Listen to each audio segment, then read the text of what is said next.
Everything we've measured. At first, it was subtle. So things like this, I just start to see. Steve Whitney saw pipes bending. He said, no, we'll go around it. Uneven basement flooding, and the back deck starting to sink. But you don't really know because it's all happening slowly, but really quickly, actually, when you think about 24 months. Over time, it's cost them a lot. They paid like $30,000 to have the house leveled. Even with that, he says there was a problem. One of the things I was concerned about in the beginning is just making sure the soil isn't somehow leaving there. Trying to find evidence, well, if it's lower, where are things going? Bill Boornazian is Portland's Water Resources Manager.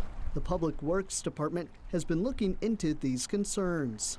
We have quite a great archives department and survey group that can really do a dive into the history. They found there used to be a stream right by Whitney's house on Brighton Avenue, but isn't anymore. You can get quite a bit of movement.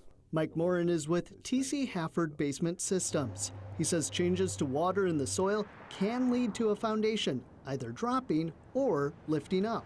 Improper fill is another potential cause. In most cases, the reason is the soils that are under the house are not strong enough to support the weight of the building. The company has been working with Whitney and came up with a plan. Is the foundation sitting on So the house would sit right on here. To permanently stabilize the home, they're going to use something called push piers.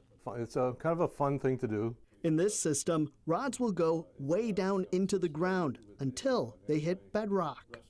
And so in a way, we're actually putting a new set of legs under the house. Is this the best way to solve the issue? Oh yeah, once we're done, the homeowner gets a 25-year warranty. Morin says the cost can vary widely, from $5,000 to as much as $70,000, depending on the number of rods needed to prop up a house.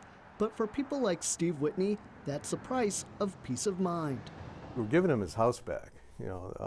Up until this point, he's been chasing a solution and spending money along the way, which we find a lot of people do. The city says it will be following up. We've got some more stuff we want to, kind of just double check to make sure, hey, our infrastructure is not involved or not hurting it. Hopefully, it could be helping in some way. For now, the city believes the problem is isolated to Whitney's home, but he fears it could be more widespread. I'm just trying to address what's going on and get everybody thinking about it and put our heads together. In hopes of finding a solution before more homes start sinking. In Portland, Mel Meyer, CBS 13 News.